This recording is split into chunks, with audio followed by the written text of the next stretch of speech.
Commanders, welcome back to the port. We are on recording attempt number 4 so far. My computer has been shutting down and turning off, and I don't know why it's brand new. You know what else is brand new? The champagne. Tier 7 French Premium Battleship. The reward at the end, reward, I use that term in quotes, at the end of the recently concluded campaign, our commander is Emil Geprat. All the other videos I saw from the CCs were using Jajard, so I went the other way. And I have a video here with Emil Geprat. His base trait makes a battleship faster. Well, it's got to be French. We're inspired by Philip Mine. Increase the dispersion of incoming shells, and there will be a lot of them. And Palo D Rebel, which quickens the reload time of our main battery. We are using Brawler in row number 1, Crisscross in row number 2, Megalomania in row number 3, and Master Mechanic in row number 4. Our legendary skill is Will to Rebuild.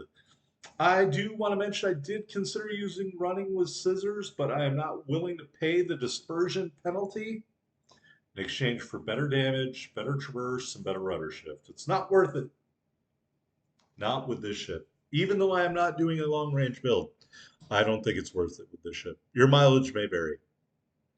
All right, taking a look at the upgrades. We are using the brand new Armament Durability Mod 1, the Damage Control System Mod 2, the Target Acquisition System Mod 1, and the Main Battery Mod 3. Our loadout, we have got 4 charges of the Repair Party, 4 charges of the Catapult Fighter, and 2 charges of the Engine Boost. We are using the Epic Battle Booster, which increases our main battery range, our movement speed, and decreases the reload time of those consumables.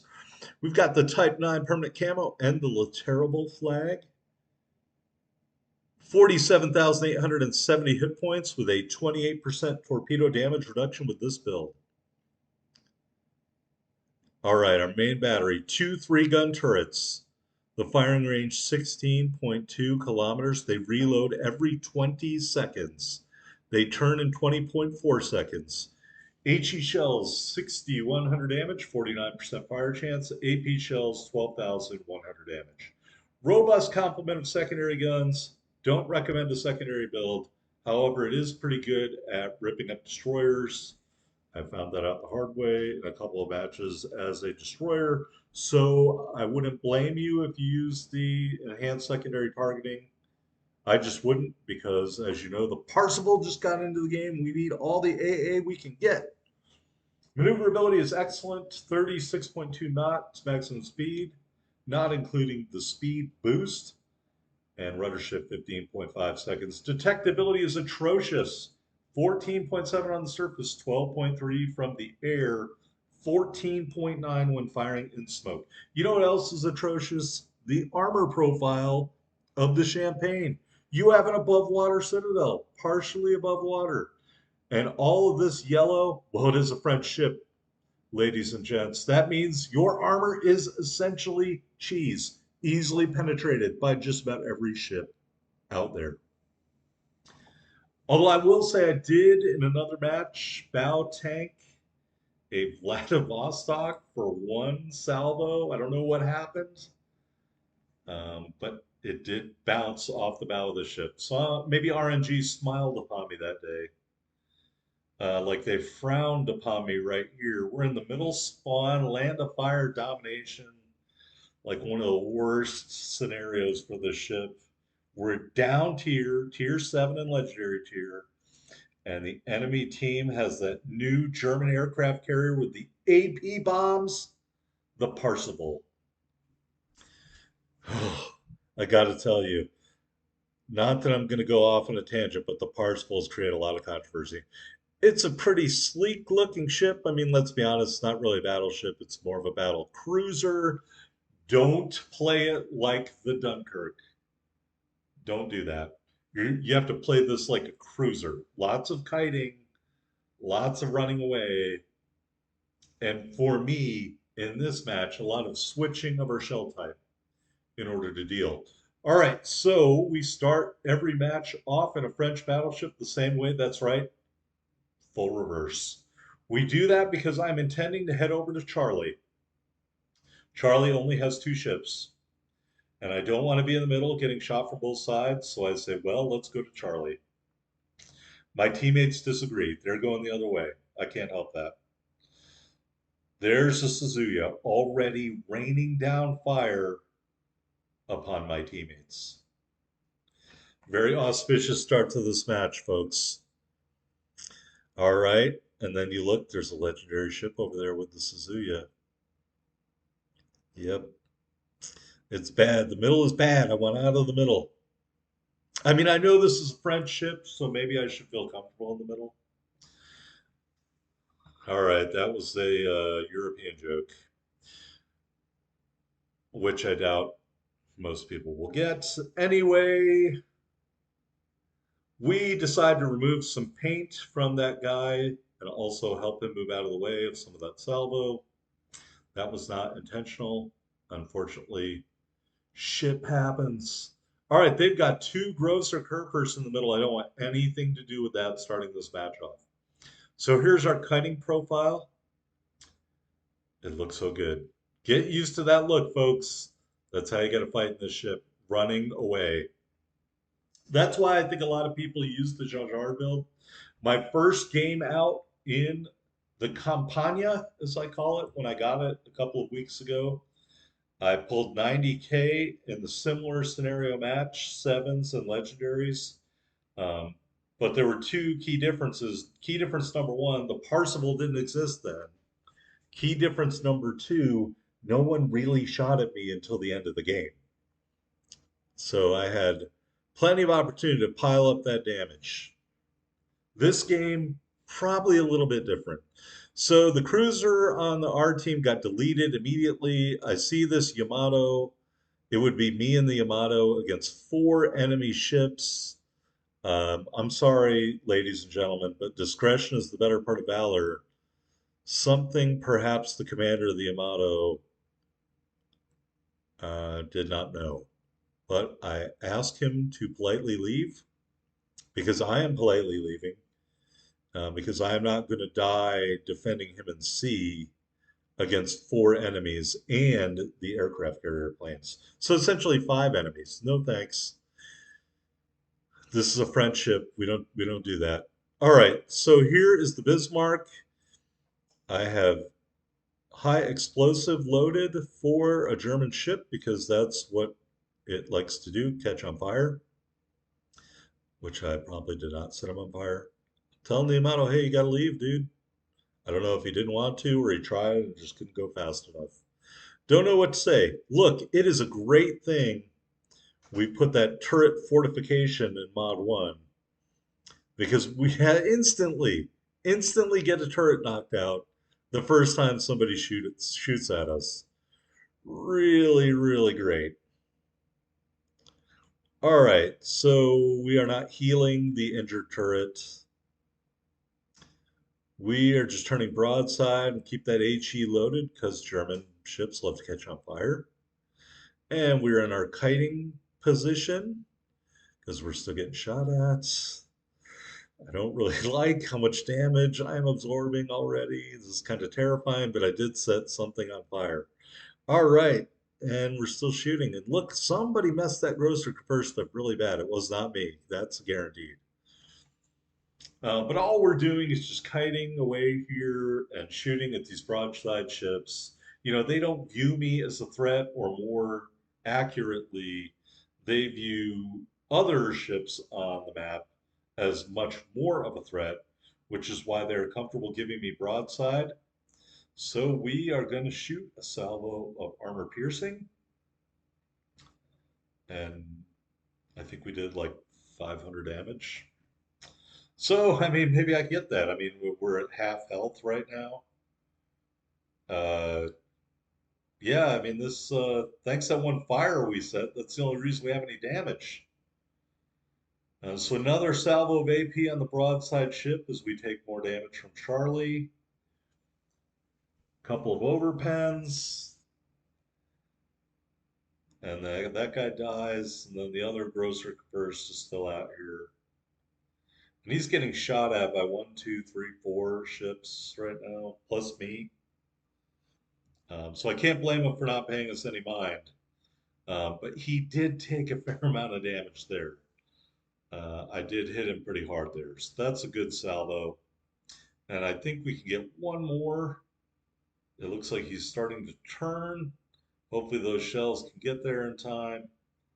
He's sped up, and they do not. All right, and we're still getting shot by the four ships in Charlie. And now, as you can see by the icon overhead, I have attracted the attention of the enemy aircraft carrier. AP bombers are headed my way. So I launch my aeroplane. Still trying to get some shots at this grocer occur first, and I am not going to do it. So somehow, against all odds, the score is tied in terms of ship to ship damage. No idea how that happened. Here's the Bismarck. We are going to try out the AP on the Bismarck for one shot as we get AP bombed in the tail. I think we did 1,000 damage there. So yeah, so it's a good thing I switched back to HE. And don't get me wrong, you can get good penetrating hits with the ship. I found that with Jaujard, your problem might be more overpens, but I was not having any luck on broadside salvos other than that one we had a couple of minutes ago. So here's a Suzuya. I did set the Bismarck on fire. He immediately damage cons it. We are up over 50k damage. Obviously, I'm not going to be able to shoot him around the mountain or through the mountain. So I want to say I do start shooting at him here, hoping to get some more love. One turret salvo hit the mountain. The other gets another couple of hits, or base, cap defended flags at least. And I'm hoping again that he pays more attention to my teammates instead of me. Aim a little bit higher, shoot a little bit more. HE, and we set another fire. Yep, and they're launching torpedoes. You can see the aircraft carriers' planes are all over the place. They are all over the place. And I use my third repair party of the match. All right, so we are getting shot at by the Bismarck and the Suzuya. The Bismarck is still giving us that good broadside. My guns are out of clock. They're out of whack here. And I'm not aiming very well. I'm aiming ahead of him instead of in the middle of him, but we are still doing good damage with HE. So I'm pretty happy about that. I'm just looking to make sure I'm not going to run into a teammate here. I learned my lesson from last time. We will shoot one more salvo over the mountain at the Bismarck. And we do set another fire. Alrighty, so I think I'm gonna wait for my guns to come back into time here. Mostly because the Bismarck is behind a mountain. There is the Suzuya. I don't know if I'm looking to finish off the Bismarck or what. Why am I not looking for the Suzuya? That Georgia, I can't shoot at him. Sorry about that, man. Can't do that. He is too far away. Yeah, I mean, you really have to choose how you want this build to go. If you have Jajard, you're going to get really nice gun characteristics, really good range increase. If you go with Geprat, you're going to take a range hit, depending on how you build it out, but you will get more heals. So our Lexington finished off the Bismarck, and we are going to finish off. Okay, maybe we're not going to finish off the Suzuya. I thought we would. I just did what you should never do. Damage conned a singular fire. I'm sorry I did it. And I'm not ashamed because we're behind a mountain. In theory, that's going to recharge in time. We're not getting shot right now. Oh my God, I had no idea it was a minute and 15 seconds. All right. Well, I mean, maybe I shouldn't have done that. I say that a lot. Maybe I shouldn't have done that. All right. So they're shooting at my teammate, which is great. I am getting bombed by these stupid planes. There's the Suzuya. There is the salvo that does the Suzuya. And thank you for staying alive long enough, Suzuya, for me to kill you. And as you can see off screen, the Georgia took out our grosser first. So it is 3-3, and two aircraft carriers and two battleships on each side. Oh, battleship cruiser. Sorry, on the enemy team. So they have the Prince Eugen and a Georgia, and we have myself, and I want to say I think it is a Yamato. I don't know. They are torping the other guy, not me. So I mean, I'm really happy about that. And the Prince Eugen is going to take some ferocious damage here from our AG shells. And I'm just turning and making sure I'm not going to run into this guy because I definitely want to get more of this AG on target. And as you can see, it's really good at setting fires on ships that are susceptible to being set on fire. And I am so confident in my abilities, I am not even switching to AP, which a lot of people might do against a cruiser or because you're broadside-ish or whatever. And my teammate, it is a gross reverse, not a Yamato, finishes him off. I am trying desperately to run into this island to throw off these stupid planes, presumably an AP bomber, but I am not necessarily successful. There is the Parsival. And I said to myself, Self, we have such good HE. I can just use HE on the Parsival. I mean, clearly that'll get the job done. Look, I aimed at the waterline. Citadel, boom, here you go. I don't even think I hit him. All right, salvo number 2, even better. Nope, not really. And I ate 1, 2, 3 torpedoes. I ate a full torpedo salvo. That hurt me, man. All right, so I think after this disappointing showing with the HE, I'm switching to armor piercing. I mean, really, this guy should be dead already. There's no reason why he should be alive that long. Yeah, just embarrassing. Embarrassing that the ship can't do more damage than that to an aircraft carrier. Even though I may not have necessarily aimed the best on that initial salvo, I just expected better, you know? All right, so I see the torpedo bombers coming in for some more. I am turning. And thankfully, A, we only took one and it didn't do a whole lot of damage. All right, well, I mean, one, it didn't do a whole lot of damage, and B, or two, we dodged the other two torpedoes. Honest, I know what I'm doing here. All right, and so the Grosser Kerper secondaries take out the Parsival. And we're still dodging these stupid planes. I have 849 hit points left until Will to Rebuild kicks in for the second time. So I'm really glad right now that I chose that. And time is running out on this match. So even though we are way down on the scoreboard, like 450 points down on the scoreboard, I think our aircraft carrier managed to burn down the Georgia. So at the end of the match, we have 111,624 total damage. We got a dreadnought and 324,000 silver. We finished second to that Grosser Kerpers. I am not ashamed. That is a good match in the Campania, in my opinion. Let me know what you think in the comments. And I just want to give a shout out to my 15th subscriber. Thank you so much for subscribing. If you don't expect too much from me, you might not be let down.